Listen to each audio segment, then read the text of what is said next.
Hi, welcome to a new episode in the Internet Surfer, hosting the most horror and creepiest stories from Reddit. Please don't forget to comment, like, share, and subscribe. Enjoy. What is the scariest/creepiest thing you have seen/heard? Scariest, creepiest, and horror stories from Reddit. Episode 5. I love reading all these stories.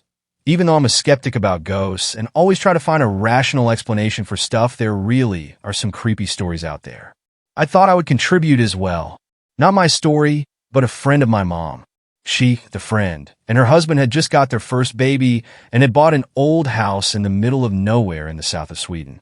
The husband worked at sea and was gone weeks at a time, leaving his wife and their newborn at home. It wasn't long after they moved in, while he was away at sea, that she started to feel uncomfortable in the house, like just a feeling that something was off. She started to get this sensation increasingly, but like me, being a skeptic, she brushed it off as a feeling of loneliness since her husband was away. But then it evolved to more than just a feeling. At night, she thought she could hear footsteps on the stairs leading up to the second floor where she and the baby were sleeping. She continued to try and convince herself that this also was something she imagined, half awake, half asleep, and try to convince herself that it was an old house with wooden stairs, and that old houses make noises. But it continued, almost constantly every night, and she started to get a bit freaked out as soon as the day turned into night. She had also noticed that the baby would focus on certain points in the ceiling and suddenly stop or start crying, more than a newborn usually do, and more frequently flipping from cry to total silence, and a look of deep concentration while staring straight up as if there was something there. The mother continued to try and explain the noise with rational thinking. And this being her first child, she tried to convince herself that it was normal behavior for a newborn. I'm only a few weeks old. Then one day, in the middle of the day when the kid was upstairs in the crib sleeping, and her down in the kitchen, she heard the steps on the stairs again, only this time really loud, and then a thud as if someone just slammed a door. She just froze up until she heard the baby crying like bloody murder. She ran up the stairs only to find the door to the bedroom closed, something she never did so that she could hear the baby. She opened the door, and there, on the floor, lies the baby screaming. Remember, this is a baby that's only a few weeks old. He couldn't even sit up by himself, even more so climb out of a crib and crawl to the center of the room, like absolutely no way. After this, they sold the house and moved. As I said, I'm a skeptic, but I've heard this story from the lady herself, and she's an honest and particularly good friend of my mother. I trust her very much. After I heard this, I try to keep a bit more of an open mind when people say they've witnessed stuff like this. One morning, I woke up to my grandmother calling my cell phone. I was upstairs, and it was weird for her to call me. "There's something wrong with your father." So I came downstairs, and she was in the hallway looking towards the living room where my father was on the flat of his back, not moving. I went to him and tried to see what was wrong. He was cold. I ushered my grandmother into the kitchen to sit down and called 911. In the meantime, I started CPR. He was down for hours, must have died during the night. There is a certain type of desperation when you're doing CPR on your own father. I've done it before when being trained and a few times over the years in emergency situations. But this was different. I was doing CPR and the phone was on my shoulder and I was telling my grandmother everything was going to be all right at the same time, trying not to lose it myself. Then a big mouthful of cold, dead black blood came up. I'm not sure how much I swallowed. I know some went to my sinuses and came out my nose. This froze my entire soul. I could taste my father's cold, dead blood. My brain shut off dead for a minute. I don't remember getting up and going to the sink. In that missing time, I had gotten up, went into the kitchen, and was trying to wash his blood off of my face. I had my grandmother behind me asking what was wrong, but I couldn't talk. I couldn't even think, barely. I was just trying to wash that smell, which tasted out of my mouth and nose. That was 4 years ago. I still wake up in the middle of the night in a cold sweat, and all I can smell or taste is my father's dead blood. I hid this for years. I kind of had a mental breakdown and lost it for 2 years. Didn't tell a soul. Eventually, I told my boyfriend. I had an irrational fear if I ever told him, he'd never want to kiss me again. but he did. So that's okay. I hope I'm never in another situation where I have to do CPR because I don't honestly think I could do it. My college roommate went camping up in the rural areas of Mississippi, like in the sticks. He said this area was so remote it was decently far from any major stuff. They parked their truck in a clear area and walked to their campsite. The camping area was fairly known to the locals, who at the time he thought nothing of. As the night progressed, he heard what sounded like men talking to each other. He heard rumbling of the leaves and grass in their general area and communication. He grabbed his side-arm motions to his friend. He knew something wasn't right. He heard the movement grow closer. They were in a fairly wooded area, and with as dark as it was, he assumed whoever was out there couldn't see them yet, as the men for some reason weren't carrying lights. He decided to sneak out of their tent. He saw men in the distance armed. He said he then heard sounds from the left and the right as well, which led him to believe they were trying to move around him. At this point, they decided to abandon their gear and take the food and water and make a run for it. They weren't too far off train tracks, and while going back to their truck, trying to be as silent as possible, my friend glanced at the tracks and saw a heavy-set man with a shotgun. This man glared at him with no reaction while tapping the end of the barrel on the tracks. He told me the sound of the metal tapping and the stare of that man sunk into him like a knife. My friend decided the time for trying to be silent was over and yelled to his friend to run as fast as possible. They got back to the truck and drove all night till they hit a larger town. He later looked up in that area and found out there had been murders. He also found out after they got back to town that the kids in that area broke the windows of your car while you're off camping and then push your vehicle off the cliffs. This guy was an Eagle Scout, all about nature and hunting. He said from his experience these men weren't out looking for animals. They were out there for something else, but he didn't want to find out what that something was. This is why I don't go camping. Hate nature, I'll stay inside. He has yet to go back to Mississippi. I chased a guy around our old house, and he ran up the stairs into my father's room and slammed the door shut. I grabbed a gun, walked into the room, and searched for it head to toe. There was no one to be found. I clearly saw a man in a white t-shirt with jeans and a brown ponytail. Years later, I moved back to Texas and went to see my half-brother. My now ex-stepsister was there, as well as my ex-stepmother. I told them that I thought the place was haunted. My sister asked me to whisper the description of the person I saw in the house into her ear. After I did, she told her mom to describe the man she saw standing over their bed while they were asleep. She gave the same description I had. Side note, I made a room in the basement, and between my dad and I was on the first floor. I could hear when my dad would get up. I knew the squeaks and creaks from his bed. Sometimes in the middle of the night, I could hear walking on the floor in between us, knowing full on that my dad was in his bed. It was certainly some creepy stuff. Went camping alone. The first time I tried this, I went to a familiar spot. I know it is dumb, but I notified some people of where I would be ahead of time. I brought my camera with me, so I could take landscapes and other artistic pictures. Whatever, the trip is going great, and I decided to make camp. I go to bed pretty much as the sun goes down. I was on the shore of a lake, so I kept my camera in my tent so I could take some nice shots as the sun rises over the lake. It should be noted that this is my camera. There is no flash. It is a bare-bones, fully manual film camera. I wake up as the sun rises and take some good shots. The trip was pretty uneventful, and I packed up and headed home. A few weeks later, I developed the film in my darkroom. As I squeeze off the film, I notice a weird sequence of frames right before the shots I took in the morning. It is a negative color film, so it is a little difficult to actually see what the picture is. They were a little blurry too, but it looked like it was someone's face. I dry the film off with the other rolls and proceed to make some contact sheets. A page that shows me each photo on the roll, just printed the size of the negative. I pulled the sheet out of the machine and immediately dropped it. The pictures were of me, sleeping in my tent. My hands are shaking, and I picked the page back up. The final image in the sequence was just a blurry mess, but I could make out a wide smile and a knife being held over me. I burned those negatives and the one existing contact sheet. I have never been back to that area and will never return. One night when I was about 7 years old, I went to sleep at around 9:30 and got into the second level of my bunk bed.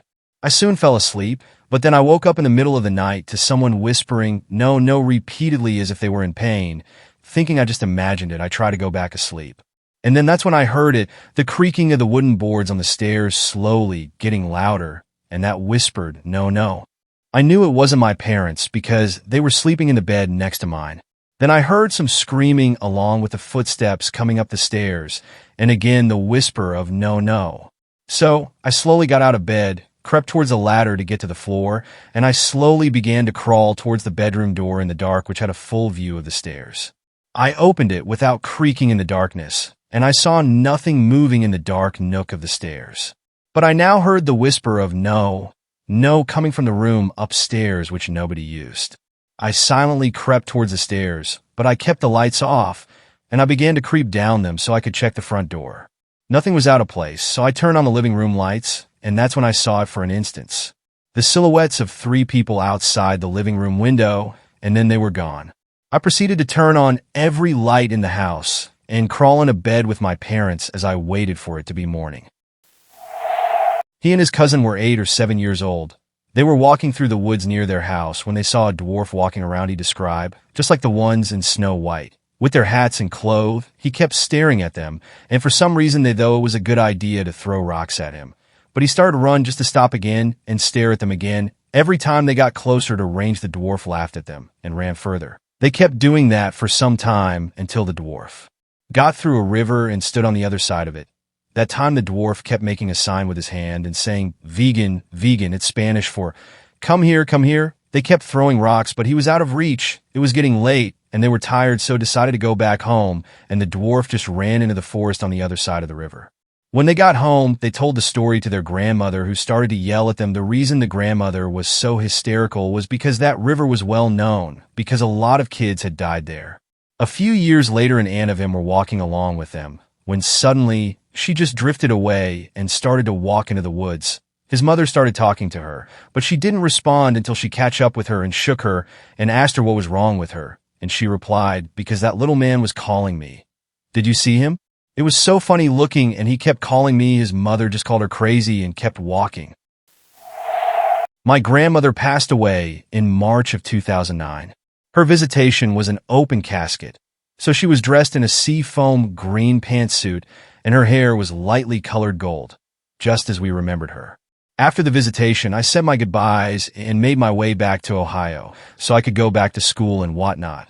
Weeks later, I visited my grandpa to check up on him and the family, see how things were after passing, etc. I went into my grandpa's room, and all around him, staring at his TV, he had it about 8 feet from the ground on the top shelf of his closet, was my family, dad, uncle, aunt, everyone. They all have straight, almost terrified faces. I looked up at the TV, on which my grandpa had his DVR paused on AWN, a Catholic television station. He was deeply religious. Almost simultaneously, everyone in the room said watch, and my grandpa hit play. EWN must have been discussing modern Israel or something, because all I saw was a mass of people walking through what looked like ancient ruins. They were all dressed in drab, plain clothing. Nothing too colorful. It's just this mad rush of people, none of whom are particularly interested in the camera, which seems to be above them, pointing diagonally down. Out of the corner of my eye, I see my aunt bracing herself and covering her mouth with her hand. Just as everyone in the room gasped, I saw it. A figure in the center of the crowd, wearing a seafoam green pantsuit with golden hair, staring directly at the camera. For a good 3 seconds she stares, emotionless, before disappearing into the crowd. Everyone in the room lost it, including me. I'm not religious at all, nor am I very superstitious, but this still makes my spine tingle. The scariest moment of my life was after the first plane hit the North Tower on September 11th, before we knew it was terrorism. I was afraid it was my dad because my family, thought he was flying a private jet from Boston to New York for business. But to our relief, his secretary informed us that he was flying American Airlines that day. It was a wave of relief, until we were informed that they were both American airline planes after the second plane hit. To make matters worse, my dad's phone did not connect because it was off while he was at the airport. We waited for what felt like an hour and a half watching the towers and everything that went on that day until my dad called my mom and asked what was going on. My mom told him through a flurry of relieved tears what had happened, because he didn't know. He ran to a Hertz car rental and said something like, "I'm renting this car, and it's going all the way to Ohio. I have to go to my family." And apparently the car rental guy just looked at him and said, "Just give me a contact number so we can bill you for carrying it across a few states." Apparently that's not allowed. Anyway, my dad drove all day and night from Boston to Cincinnati. It was the scariest day of 5-year-old me's life. I love my dad. I was about 11 years old, and my family lived in a 100-year-old, sprawling farmhouse in upstate New York. Our nearest neighbor was 6 miles away. I was rarely in the house alone, but this night I was. I was getting ready to watch the 2-hour premiere of the TV movie V, yes, in the 80s. Aliens that look human but turn out to be lizard people who eat humans. I am watching it near the large picture window that looks out onto one of the hayfields beside the house. Just after the first guy got his fake human face torn off to reveal lizard beneath, my dogs both started to growl. It was dark out, but it seemed a little lighter out. The hair on the back of my neck stood up. Both dogs quickly growled and just huddled behind the couch. Never seen that before or since. And then I saw a growing light that blasted overhead and disappeared behind the hill. Winked out. I lost it. Aliens. Coming to eat me. I grabbed my .22 rifle and ran down the cellar with the dogs.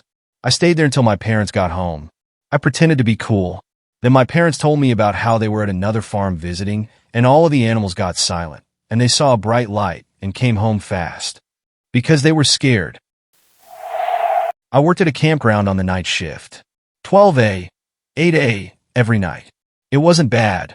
I would bring in my PS2 and game a good portion of the night, only having to deal with 1 or 2 people on busy nights. It was just me in this little 8-foot by 8-foot shack with nothing around but dark all night. My first week there, the other third shift guy who was quitting told me about this payphone a few feet from the shack where I worked. He said it rang every night at 4:17 a.m., just once. It was probably just an automated test call, he guessed. He's never answered it himself. I'm going for a few months with the job. It was the middle of summer, so most nights I had the windows closed so I couldn't hear the payphone go off. Mid-August, I started leaving the windows open during the night. Sure enough, at 4:17, every morning the phone would ring once. The ring even sounded creepy, like the payphone was submerged in water, then put where it sat. One night I got up the nerve to answer it. I set an alarm for 4:15 and would go wait at the phone until it rang. When it did, I answered it, but there was no sound, just dead air like someone was on the other line but wasn't answering. I said hello a few times and hung up. I did this every night for a week with the same results. I didn't think anything of it and left it alone after that for about a month. The first week of October, I decided to answer the phone once again. I set my alarm, and when the time came, I answered the phone. Hello? Hello. Then I heard what sounded like someone inhaling through clenched teeth. The voice that sounded rough and sounded like he had gargled gravel. The best comparison I can make is Horace P. Gage from The Suffering. He said my name, my complete name, first, middle, and last. It was a voice I'd never heard. My voice caught in my throat, and I hung up. I rattled some change into the payphone and hit *69. The number had come from California. I live in Indiana. My parents, when they first got married, used to hop in the car with their 3 dogs and put in a tent and drive somewhere and camp for a few days. You can camp virtually anywhere in Scotland, and it's legal BTW. They wouldn't have a map and would just drive until they found a nice spot. So, they came to a country road, and a guy in a tractor said, "You can't go up there. Your car won't make it. I can barely get up in a tractor." My dad took it as a challenge and battled up this road. Potholes and mud galore, but somehow they made it. At the top of the road, there was a stream and a meadow. Then at the end of the meadow was a new forest. All the newly planted saplings in neat rows until you hit the old forest about 800 meters away. My dad claimed it was like heaven. This perfect camping spot that they couldn't believe they had found randomly.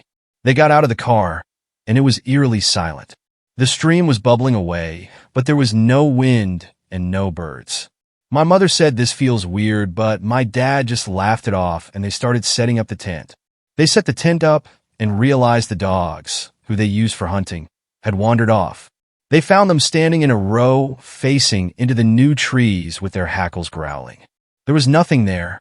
It wasn't an animal, or they would have just chased and tried to kill. My dad tried to get them away, but every time he got them back to the tent, they would slowly stalk their way back to the edge of the trees. It was starting to get dark, and the dogs would not stop growling and being really anxious. They had never been like that before and never ignored my dad's command.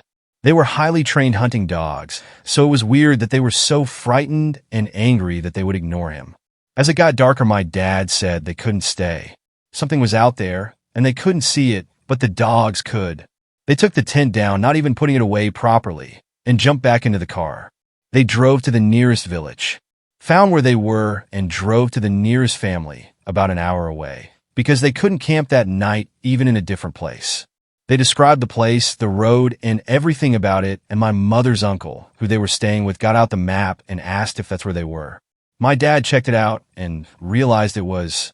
The area was where they had been finding bits of bodies from the Lockerbie bombings, which had just happened not that long before my parents accidentally ended up there. A couple of years ago, my wife and I were driving home and took a back road that led us right into the side of town that we live on, just a couple blocks from our house. The back road isn't too secluded. It's just off the highway, and there are a couple farms and houses along the way, but it's usually pretty empty. You might see 1 or 2 cars passing you every other time you take the road.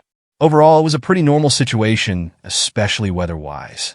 I don't remember what season it was or if it was morning, midday, or evening, but it was daylight, and there were no clouds or fog anywhere in sight.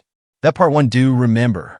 About midway down the back road, I noticed a low cloud that was floating across the road. It's Wisconsin. This isn't that unusual, honestly. We got closer, and I started to look around for other clouds or fog rolling in. There was nothing, still not that unusual.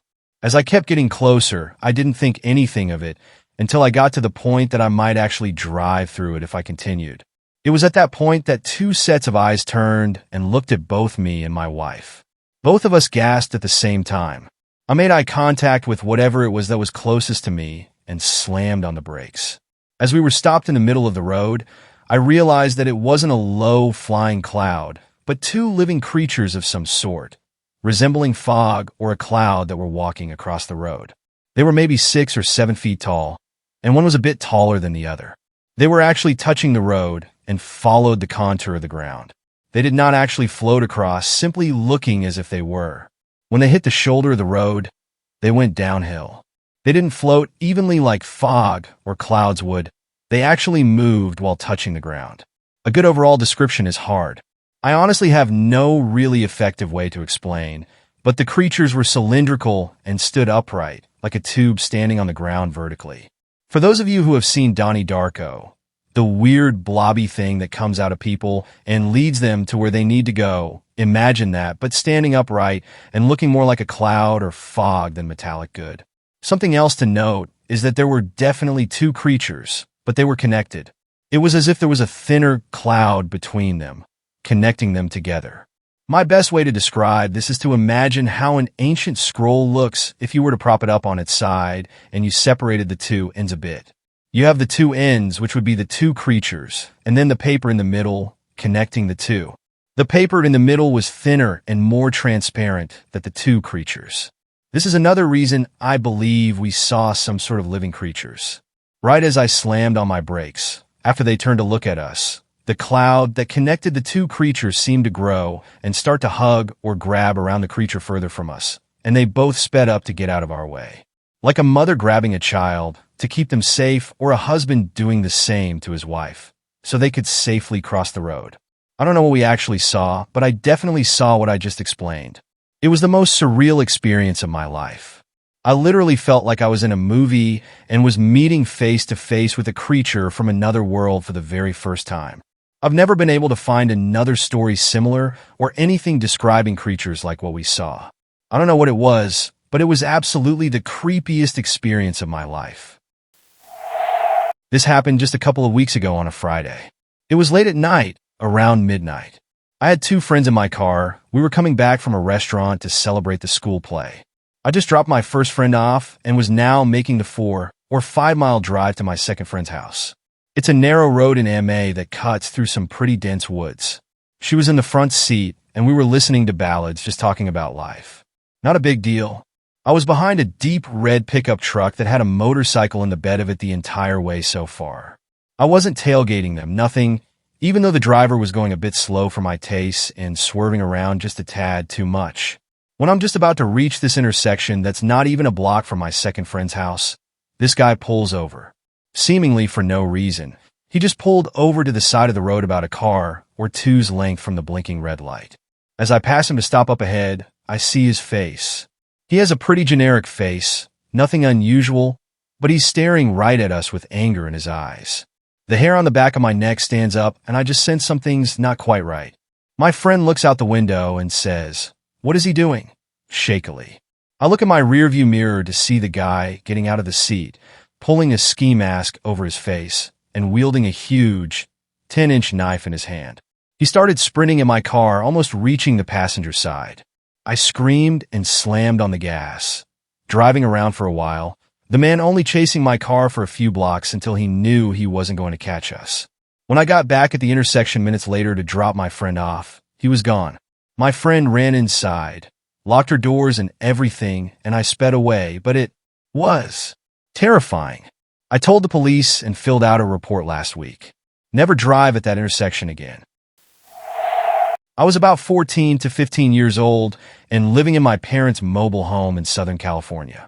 We lived in a quiet beach town where everybody knew each other and nothing bad ever happened. Anyway, it was a school night at about 11 p.m., so I was lying in bed waiting to fall asleep. In those days, I had a loft bed, which looked like a bunk bed, except instead of a bottom bunk, there was a desk which had my computer and TV and stuff on it.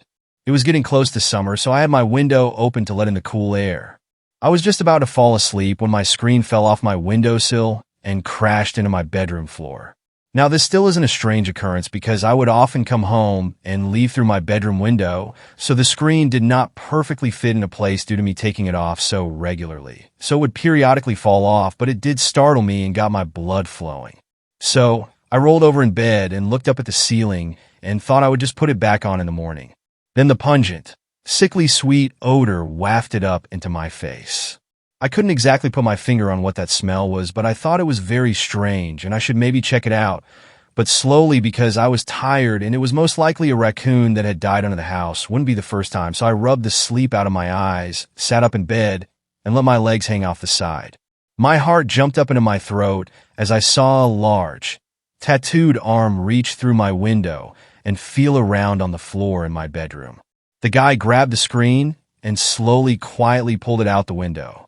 At this point, I was freaked out, and my adrenaline had kicked in at levels my prepubescent body had never before experienced.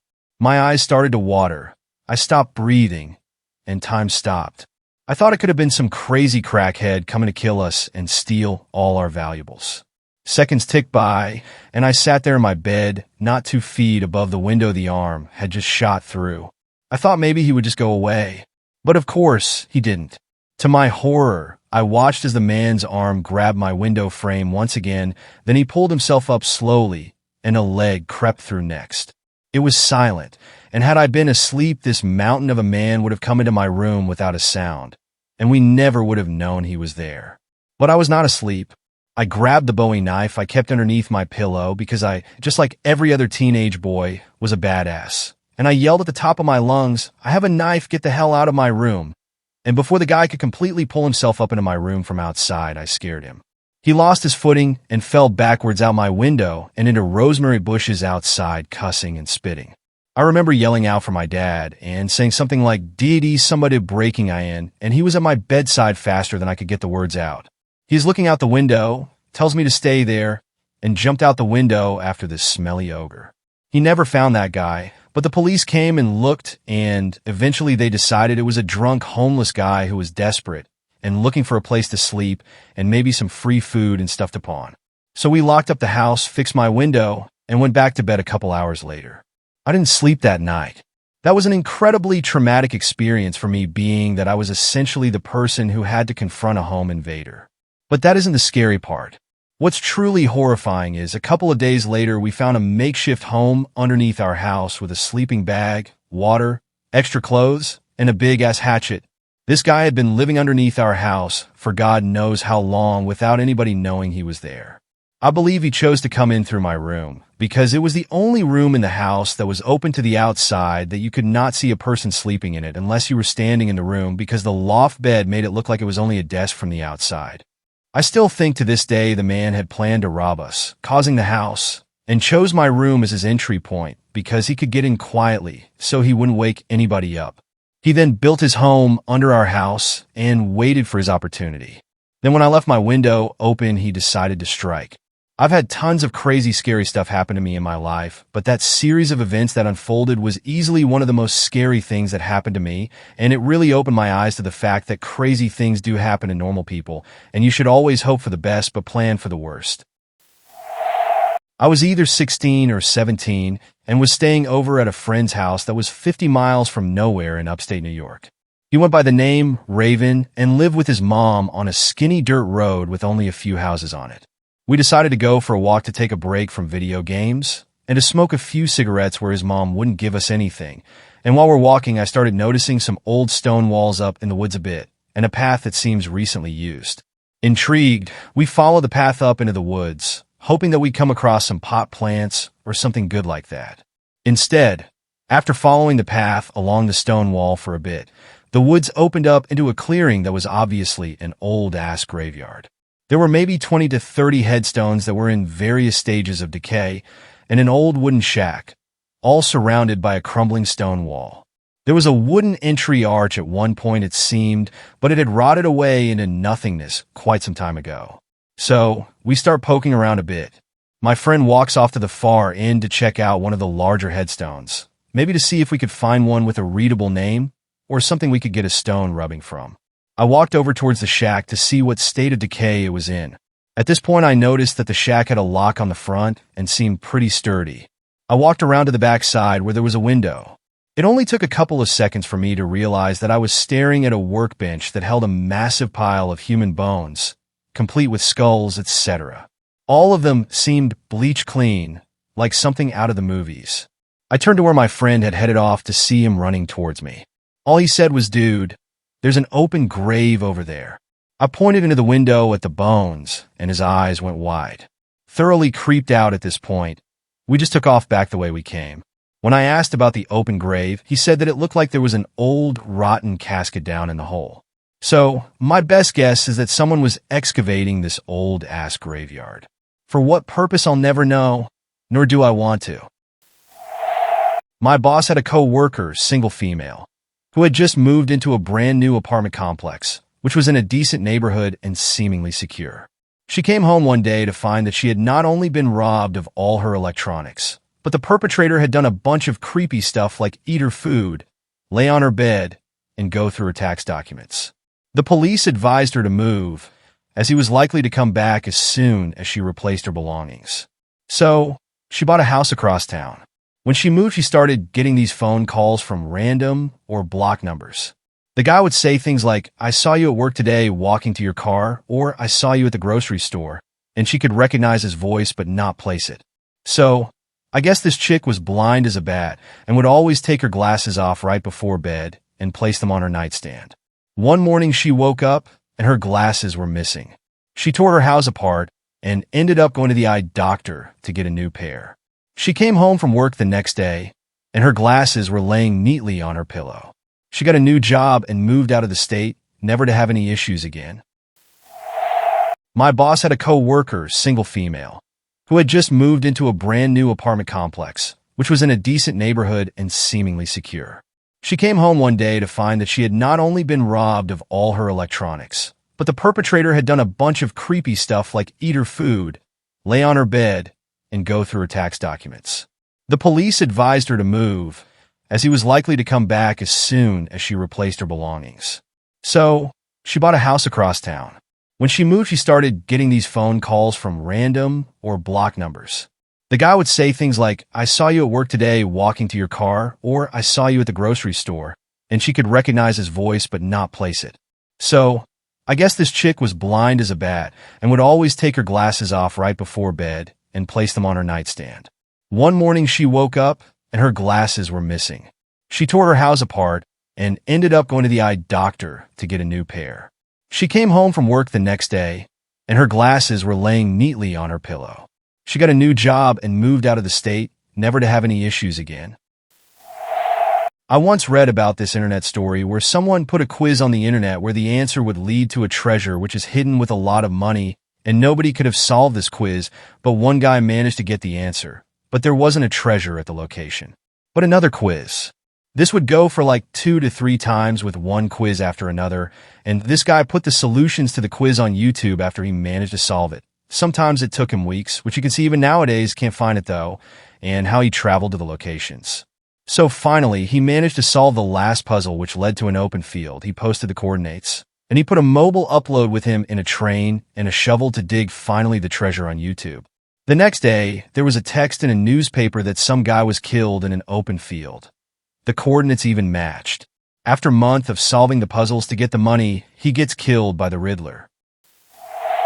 I was 5 when the Civil War in Afghanistan started, and I saw some pretty gruesome stuff. One time, a man was beheaded in the market and hot oil was poured down his body. The oil would somehow stimulate the nerves, and the body would start writing, simulating a dance. This was called Dance of the Dead, and it was used to scare political opponents. Another time, I saw a man being run over by a tank repeatedly until his body was absolutely shredded. The last gruesome occurrence I saw during the war happened on my street. I was looking at the window when a man on the street was shot by an anti-aircraft gun perched on top of a mountain. Needless to say, his body was buried in pieces. Apparently, the fighters on top of the hills overlooking Kabul would make bets with each other over hitting random civilian targets with different weapons. Thanks for watching. Please comment, like, share and subscribe. The Internet Surfer on YouTube for more horror and scary stories.